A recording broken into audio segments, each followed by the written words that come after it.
अब देश में संत सुरक्षित नहीं है? देखिए, सबसे पहले तो गिरी जी की इस मौत पर मैं श्रद्धांजलि व्यक्त करता हूं और ईश्वर से प्रार्थना करता हूं कि उनकी आत्मा को शांति मिले। देखिए, कुछ चीजें ऐसी हुई हैं कि समझ में नहीं आ रहा है कि ये प्रशासन इतनी जल्दी में क्यों है। आप देखिए भी मुख्यमंत्री जी ने कहा कि एडिशनल डीजी, आईजी जोन और डीआईजी की हमने टीम बनाई और गिरी महंत जी को वाई श्रेणी की सिक्योरिटी मिली थी।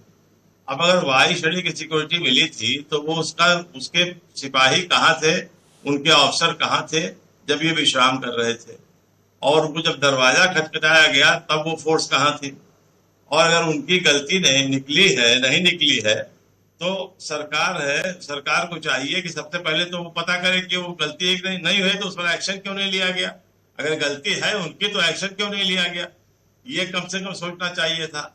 और ये मित्र पहली हत्या नहीं हुई है, इसके पहले 22 हत्याएं संतों की हो चुकी है। आप हत्या मान रहे हैं इसको? ये 23वीं हत्या है। आप हत्या मान रहे हैं? हम मौत मान लीजिए, हम अभी कुछ नहीं मान रहे इसको। हम तो ये सरकार सवाल इस वक्त यही सबसे बड़ा है ओंकार जी कि ये हत्या है कि आत्महत्या है। तो आप कह रहे हैं हत्या, तो आपके पास कोई सूचना हो तो जरा हमें भी दीजिए। नहीं, मैं अपने शब्द वापस लेता हूं, लेकिन कुछ शंकाएं आ रही हैं, शंकाएं हैं वो बताना चाह रहा हूं आपको जी। देखिए, जैसे कमरे के अंदर जो कहा जा रहा है कि स्टूल नहीं था, तो महंत जी ने कैसे रस्सी डाली और कैसे वहां तक पहुंचे, नंबर 1। नंबर 2, अगर क्या कहते हैं वो अगर उनकी फांसी हुई होगी, ठीक है, अगर उन्होंने अपने को क्या कहते हैं आत्महत्या लगाई होगी तो उनको फांसी हुई है। फांसी में क्या होता है कि यहां तक निशान आते हैं पूरे, और जब गला घोट के मारा जाता है तो ये कॉलर बोन के पास की हड्डी टूटती है और यहाँ पर निशान आता है।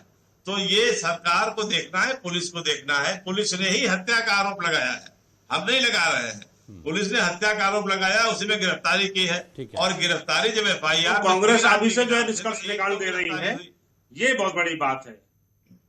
देश की सबसे बड़ी अब जांच एजेंसी कांग्रेस हो गई है, जिसने मृत्यु का निष्कर्ष भी निकाल लिया है। कमरे में क्या है वो भी उसने पता कर लिया। भाई साहब, आप पोस्टमार्टम मेरी बात को समझने का प्रयास कीजिए। कांग्रेस की बड़ी, मैं उसको बात करने के मैंने जो पॉइंट निकाले हैं अवस्थी जी, जो मैंने निकाला है, अव्वल तो आपको बोलना नहीं चाहिए बीच में। जब हम बोल रहे हैं तो आप चुप रहिए। आपको क्यों परेशानी हो रही है? आप ऐसी आपको परेशानी क्यों हो रही है मित्र? कर रहे हैं। मैं समझ में जिम्मेदार पार्टी के प्रवक्ता होने के नाते आप वैधानिक चीजों को भी रोकना चाह रहे हैं।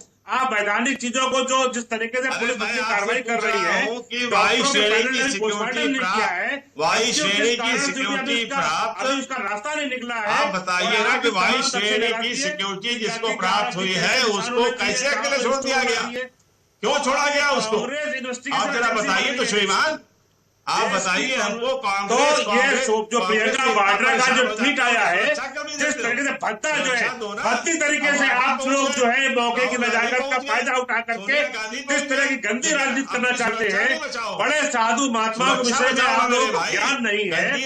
आप किस तरह की विचारधारा को देश में बढ़ा रहे हैं, देश में भ्रम का वातावरण फैलाना चाहते हैं, देश में भय का वातावरण फैलाना चाहते हैं। क्या एक जिम्मेदार विपक्ष का यही काम रह गया है? तो कहां से मुझे शर्म आती है आपके नेताओं के ऊपर कि आपके किस तरह का वक्तव्य दे रहे हैं। हम दुख में डूबे हुए हैं। तो आप सरकार की एजेंसियां काम कर रही है बराबर। यही सरकार, यही पुलिस थी जिसने इतने कई 30 करोड़ से अधिक लोग जो कुंभ में आए, पूरा कुंभ में खाली नहीं होने पाए। इसी पुलिस ने एक भी प्रदेश के अंदर दंगा नहीं होने दिया। इसी पुलिस ने जो दंगा करने गए थे उनकी संपत्ति को कुर्द करके वसूली करी है। यही पुलिस जो है 1848 करोड़ रुपए की संपत्तियों को जो है जब्त कर चुकी है। यही पुलिस जो है बड़े बड़े माफिया को जेल के अंदर भेज चुकी है। यही पुलिस 150 से अधिक अपराधियों को भगवान के घर पे भेज चुकी है। आपको अपनी पुलिस पे भरोसा नहीं है ओंकार सिंह जी, मुझे हैरानी होती है। तो कांग्रेस को देश की सुरक्षा दे देनी चाहिए, कांग्रेस ने आपकी पुलिस को लगा देना चाहिए, कांग्रेस को इन्वेस्टिगेशन दे देना चाहिए। यही बचा है, परेशान हो रहे हैं। तो ये बहुत हास्यास्पद बयान है आपका। और इस तरह से चिल्लाने से आपकी बहुत